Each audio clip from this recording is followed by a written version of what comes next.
গত কয়েকদিন যাবৎ বিভিন্ন জায়গায় আওয়ামী লীগ ঝটিকা মিছিল করে আসছে।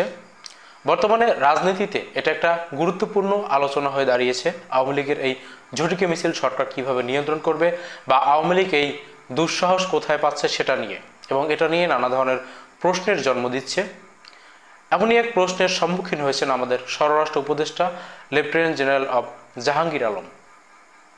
তিনি বিমানবন্দর থানা পরিদর্শনে গিয়ে এরকম একটা প্রশ্নের সম্মুখীন হয়েছেন, যার প্রত্যুত্তরে তিনি বলেছেন, পুলিশের কোনো ধরনের নিষ্ক্রিয়তা যদি লক্ষ্য করা যায় আওয়ামী লীগের এই ঝটিকা মিছিল কিংবা কোনো ধরনের কর্মসূচির ক্ষেত্রে, সেক্ষেত্রে তাদের বিরুদ্ধে কঠোর ব্যবস্থা নেওয়া হবে, এবং আওয়ামী লীগের এই ঝটিকা মিছিল কন্ট্রোল করার ক্ষেত্রে যদি পুলিশ ব্যর্থ হয় সেক্ষেত্রেও কঠোর ব্যবস্থা নেওয়ার হুঁশিয়ারি তিনি দিয়েছেন। এখন এখানে একটা প্রশ্নের জন্ম দিচ্ছে, পুলিশ আওয়ামী লীগের এই ঝটিকা মিছিল বা কর্মসূচির ক্ষেত্রে নিষ্ক্রিয়তা কেন অবলম্বন করবে না, কিংবা পুলিশ কেন আওয়ামী লীগের এই ঝটিকা মিছিলকে কন্ট্রোল করতে যাবে? কোন আইনে, কোন অধিকারে তারা এই আওয়ামী লীগের ঝটিকা মিছিলকে কন্ট্রোল করবে? শেখ হাসিনার শাসনামলে গত 16 বছর বাংলাদেশের মানুষের উপরে যে নির্যাতন এই আওয়ামী লীগের সরকার চালিয়েছে, এবং সর্বশেষ জুলাই গণহত্যা, এরপরে বাংলাদেশে আওয়ামী লীগের রাজনীতি করার কোনো অধিকার নেই। আওয়ামী লীগ এখন যে ঝটিকা মিছিলগুলো করছে সেটার ক্ষেত্রে আমারও যথেষ্ট আপত্তি রয়েছে, এবং এগুলো নিয়ন্ত্রণের জন্য আমার ভেতর থেকে মারাত্মক ধরনের আকাঙ্ক্ষা রয়েছে। কিন্তু আওয়ামী লীগকে নিয়ন্ত্রণ কিভাবে করা হবে সেটা আমাদের জানা প্রয়োজন, যেহেতু এখন পর্যন্ত বাংলাদেশে আওয়ামী লীগের রাজনীতি নিষিদ্ধ হয়নি এবং আওয়ামী লীগের কোনো কার্যক্রমের ক্ষেত্রেও নিষেধাজ্ঞা আরোপ করা হয়নি। তাহলে আওয়ামী লীগ এই ঝটিকা মিছিল বা তাদের কর্মসূচি পালন করতে কেন পারবে না, এই প্রশ্ন অবশ্যই উঠবে। এই সরকার শুরুর দিক থেকেই নীতিগতভাবে সিদ্ধান্ত নিয়েছে তারা আওয়ামী লীগকে নিষিদ্ধ করবে না। এই সরকার আন্তর্জাতিক অপরাধ ট্রাইব্যুনাল সংশোধনী অধ্যাদেশ 2024-এর যে খসড়ার অনুমোদন দিয়েছে, সেখানেই ইতিপূর্বে সুপারিশকৃত রাজনৈতিক দলের বিচারের যে বিষয়টা, সেটাকে তারা বাতিল করে দিয়েছে। তখনই প্রশ্ন উঠছিল যে আওয়ামী লীগের বিচার প্রক্রিয়া ঠিক কিভাবে হবে। সেখানে আমাদের আইন উপদেষ্টা আসিফ নজরুল আমাদেরকে জানিয়েছিলেন যে এখানে একটা অপশন রাখা হয়েছে, যে অপশনটা হচ্ছে, আদালতে যদি কোনো রাজনৈতিক দলের মানবতা বিরোধী অপরাধ প্রমাণিত হয় সেক্ষেত্রে আদালত সংশ্লিষ্ট কর্তৃপক্ষকে সুপারিশ করতে পারবে। আদালতের হাতে সরাসরি ক্ষমতা নেই নিষিদ্ধ করার জন্য, আদালত সংশ্লিষ্ট কর্তৃপক্ষকে সুপারিশ করবে। এবং কেন এটা করা হয়েছে সেই প্রশ্নের উত্তরেও তিনি বলেছিলেন যে এই আইনটাকে অন্য কোনো কিছুর সাথে, অর্থাৎ রাজনৈতিক দলের বিচারের সাথে সম্পৃক্ত করে এই আইনটাকে প্রশ্নবিদ্ধ করতে চান না, কোনো ধরনের প্রশ্নবিদ্ধ হওয়ার সুযোগ তারা রাখতে চান না। বিধায় রাজনৈতিক দল নিষিদ্ধের বা রাজনৈতিক দলের বিচারের কোনো আইন আন্তর্জাতিক অপরাধ ট্রাইব্যুনালে তারা রাখেননি। তিনি এটাও জানিয়েছিলেন যে কোনো রাজনৈতিক দল নিষিদ্ধে যদি আলাপ ওঠে সমাজে, কিংবা যদি প্রয়োজন মনে করে সরকার, সেক্ষেত্রে সন্ত্রাস দমন আইন রয়েছে, নির্বাচনী আইন রয়েছে, দ্য পলিটিক্যাল পার্টিস অর্ডিন্যান্স 1978 এ যে আইন রয়েছে, সেটার মাধ্যমে রাজনৈতিক দলকে বিচার করা বা রাজনৈতিক দলকে নিষিদ্ধ করা সম্ভব। এই সমস্ত কিছু করে মূলত অন্তর্বর্তীকালীন সরকার আওয়ামী লীগকে নিষিদ্ধ করার পথ বন্ধ করে দিয়েছে। আওয়ামী লীগ নিষিদ্ধ করার জন্য সবথেকে বেটার পন্থা হচ্ছে বিচার প্রক্রিয়ায় তাদেরকে নিষিদ্ধ করা। সেক্ষেত্রে তাদের আত্মপক্ষ সমর্থনের সুযোগ থাকতো।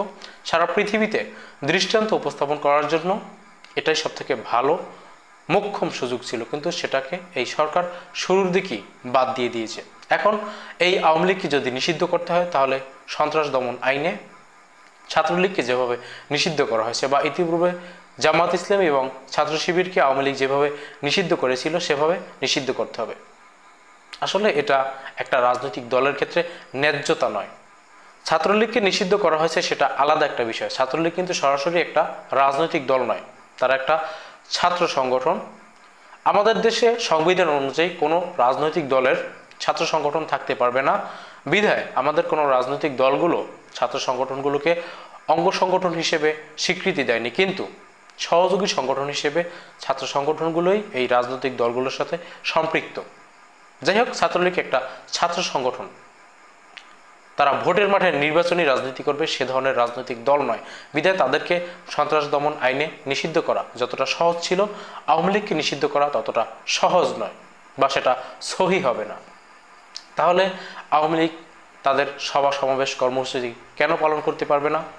বিগত দিনে শেখ হাসিনার শাসন আমলে বারংবার আমরা পশ্চিমা বিশ্ব থেকে বিভিন্ন ধরনের চাপ দেখেছি বিরোধী রাজনৈতিক দলগুলোর সভা সমাবেশ মিছিল মিটিংয়ের স্বাধীনতা নিয়ে।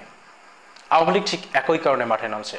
আজকের দিনে আওয়ামী লীগ মাঠে নামবে, তারা ঝটিকা মিছিল করবে, তারা কর্মসূচি পালনের চেষ্টা করবে এবং যখনই তাদেরকে বাধা প্রদান করা হবে তখন তারা এই রাজনৈতিক দলের কর্মসূচি পালনের স্বাধীনতা দিয়ে পশ্চিমা বিশ্বে নালিশ করবে।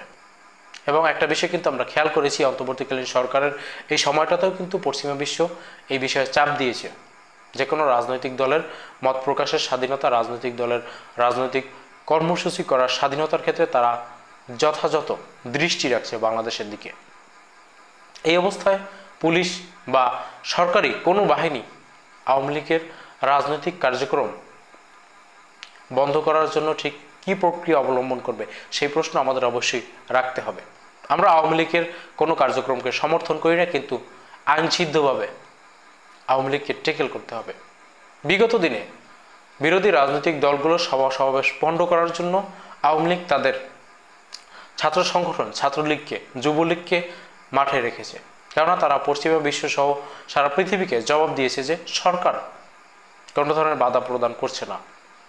তারা বেশিরভাগ সময় এই সমস্ত সংগঠন দিয়ে বিরোধী রাজনৈতিক দলগুলোকে ট্যাকেল করেছে।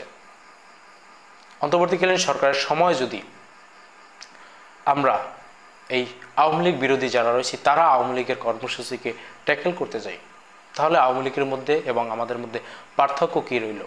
আর সরকার যদি বেআইনিভাবে আওয়ামী লীগকে ট্যাকেল করতে চায়, রাজনৈতিক কার্যক্রম পরিচালনার ক্ষেত্রে স্বাধীনতা নিয়ে প্রশ্নের সম্মুখীন হতে হবে অন্তর্বর্তীকালীন সরকারকে। অতএব অন্তর্বর্তীকালীন সরকার আওয়ামী লীগকে নিষিদ্ধ করুক কিংবা না করুক, যতদিন পর্যন্ত আওয়ামী লীগের বিচার না হচ্ছে ততদিন পর্যন্ত আওয়ামী লীগ যেন কোনো ধরনের সভা সমাবেশ কার্যক্রম ঝটিকা মিছিল পরিচালনা করতে না পারে এবং সেটা আইনগতভাবে নিষিদ্ধ হয়, সেজন্য যে কোনো ধরনের পদক্ষেপ গ্রহণ করতে হবে। সেটা অধ্যাদেশ জারি করে হোক কিংবা নির্বাহী কোনো আদেশের মাধ্যমে হোক।